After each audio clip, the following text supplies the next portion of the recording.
Te vaatate emotsionaalse kasvamise muinasjutu 9. osa. Viimastes osades toimus siis uhkuse metsast läbiminek, mis oli selline allutav, käskiv ja kamandav ja võimukas ja kui palju kontrolli.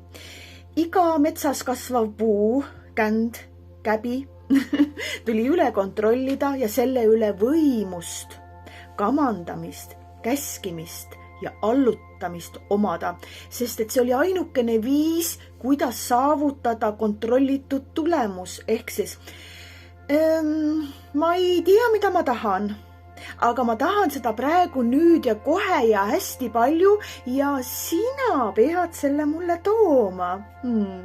See oli üks väga tegelikult natukene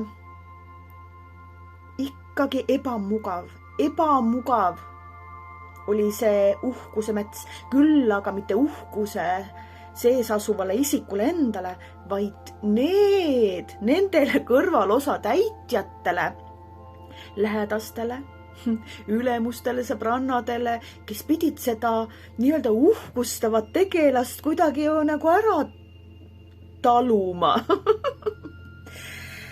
Kulgemiseks oli seal uhkuse metsas inflatsioon. See tähendab seda, et mul on küll auto, aga see on ju natukene vana.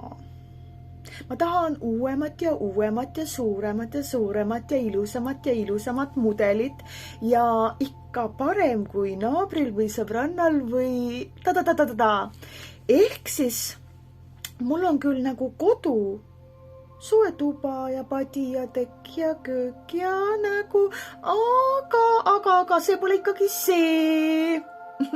Ma tahan ja sina pead selle mulle tooma. Ja seda muidugi läbi sellise mõnitava ja irvitava ja halvustava ja põlastava. See on mõni auto. Ja siis vot see seal on õige auto. See on mõni kodu. Vaata see seal on õige kodu. On ju? Aga sealt uhkuse metsast ikkagi, kui ennast kasvatada sealt välja, siis sealt järgmiseks oli ju vaprus ja julgus ja jaatamine.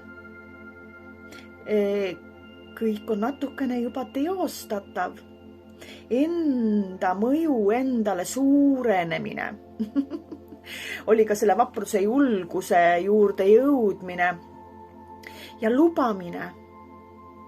Vapluse julguse juurde käib lubamine. Ma luban endale, ma luban sulle. Lubamise juurde käib ka eksimine. Sest vaata, kui uhkuse juures, see oli nii kontrolliv, käskiv ja võimutsev, seal ei tohtinud mitte keegi eksida. Seal pidid kõik mööda nööri käima. Ja kui sa ei käi, siis tulemuseks oli karistav nagu tulemus või selline. Aga vapruse julguse juures on see, et ollakse lubamises. Hakatakse jõudma tasakesi selle inimliku eksimise võimalikkuse juurde ka tagasi. Sest et kes harjutab, see eksib, see uuesti harjutab ja uuesti eksib ja uuesti harjutab ja saavutab juba praktikasse viidud tulemuslikkuseid.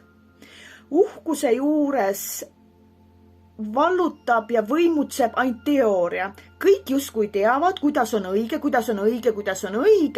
aga elluviimist praktikasse ei jõuta. Kuid see järgmine tase, kui uhkuse metsast 3, 4, 5 sammu väljapoole teha ja teotahteliselt hakata asja ette võtma, siis sealt vapruse julguse juurest ju jõuti neutraalsusesse. Neutraalsus omakorda tähendas ju seda, et killuhaaval hakkas toimuma ka usaldus ja rahulolev usaldus. Aga kui sellest ka veel edasipoole minna, siis terendas ees teotahe ja valmisolek. See aga tähendab minutite kaupa rohkem optimismi ja positiivsust. Ja seda loomulikult läbi lootusrikka loori. Ja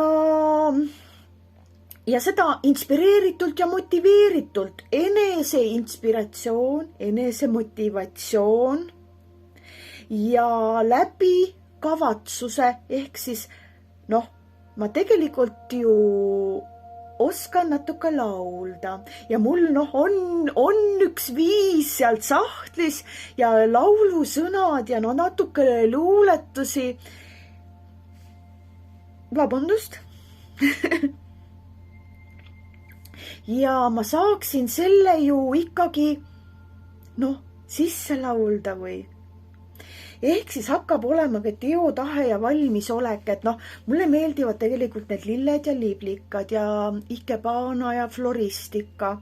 Ja tegelikult ma tean, seal on üks lillepood ja sa hakkad tasakesi liikuma oma enese selles suunas, mille jaoks sa päriselt selle kehastumise ette võtsid. Väga väikeste tibusammudega, kuid üldjuhul võib juhtuda nii, et jäädakse ikkagi uhkuse metsa kinni, sest et uhkuse mets on selline nõiutud paik. Sest et seal on nii hea kontrollida kõiki neid alamsageduslikke teisi muinasjututegelasi, kes asuvad veel häbis ja süüs ja kahetsuses ja vihas ja kurbuses ja kättemaksus. Aga uhkus tähendab ju kontrolli kõikide nende tegelaste üle. Ja see on üks väga magus paik, kuhu pidama jääda. Aga see tähendabki, et uhkuse juures endiselt ei tegeleta endaga, vaid tegeletakse teiste kontrollimisega. Kuidas saada sellest võlutud nõiutud uhkuse metsast välja? Aga selle jaoks ongi ju seesama muinasjutt. Kui sa vaatad otsa oma enese uhkusele ja oleksid sealt valmis edasi minema vapruse poole, jaatamine, kõik on teostatav, enda võimekuse suurenemisse, jõuaksid kohale neutraalsusesse, mis tähendab ju seda, et hakkaksid usaldama ennast, ehk siis enda vaimne kasvamine ja rahulolevalt ennast usaldama minuti, 2, 5 minutite väikeste sammude kaupa. Ja jõutakse tõesti kohale sealt siis teotahte ja valmisolekuni, mil ollakse enda ja oma tegevuste suhtes motiveeritud ja inspireeritud. Mulle meeldib ju tantsida, ja neil on seal see rahvatantsugrupp või see tantsugrupp või see. Ma saan seal aeroopikas käia või seal postitantsus käia või nii-öelda, et sa ise ennast hakkad inspireerima ja motiveerima ja seda kõike läbi optimismi ja positiivsuse. Siiamaani toimetas see muinasjutt ju läbi negatiivismi ja rahulolematuse.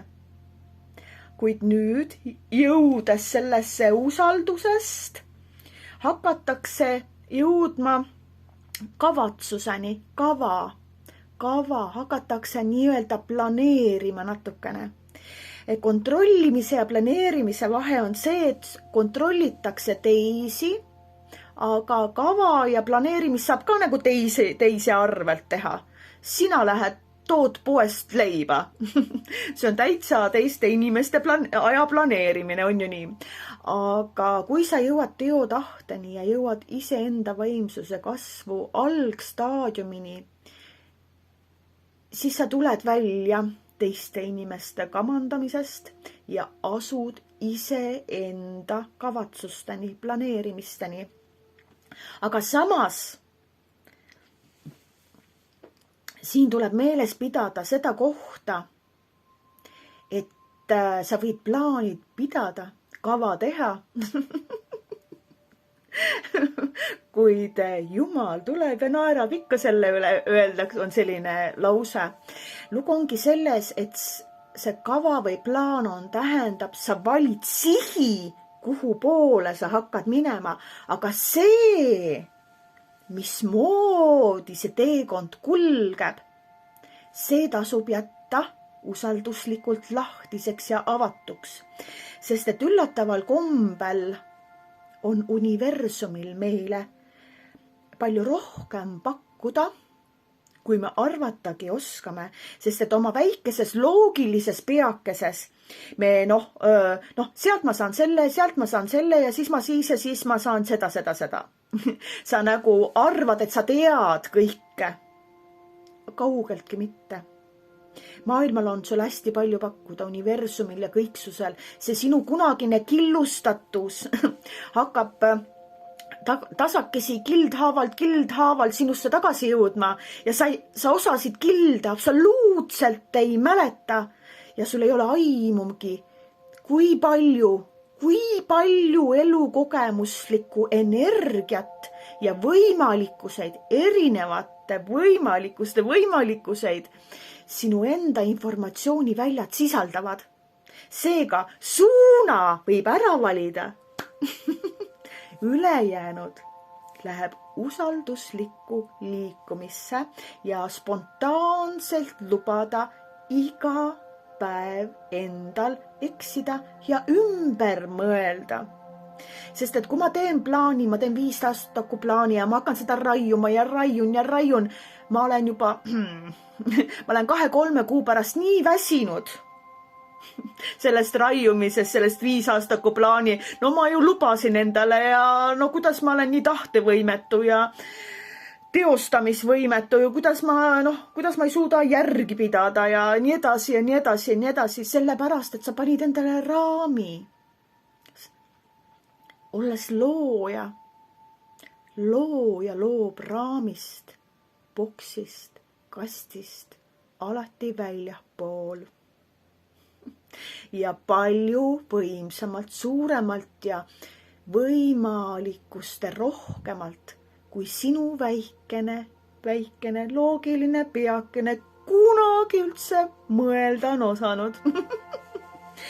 Nii, aga teo, tahte ja valmisoleku juures tõesti toimubki see, et mulle meeldivad riided ja mulle meeldib disain ja läheks sinna poodi tööle või teeks lausa ise mingisuguse oma butiigi, kas nagu siis interneti või päris füüsilise.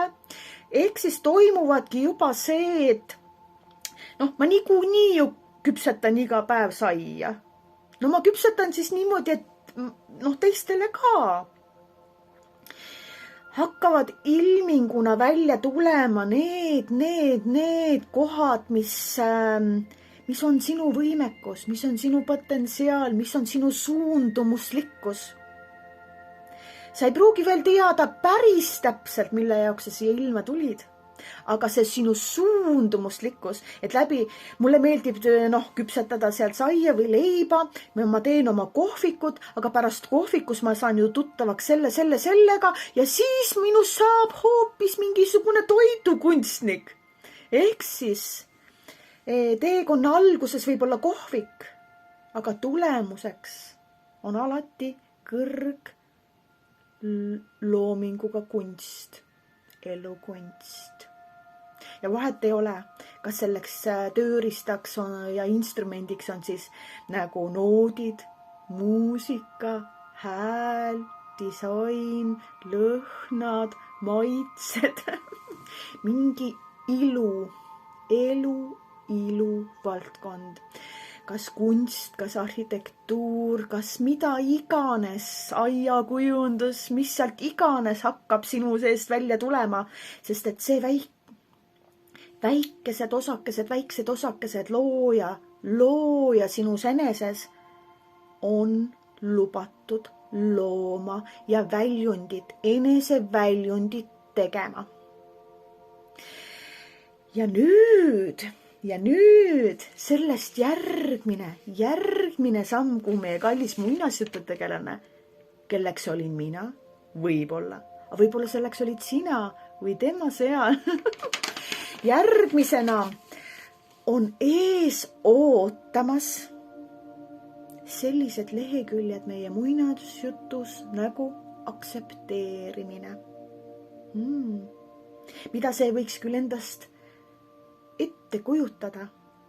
Aktsepteerimine, sellest juba järgmises osas.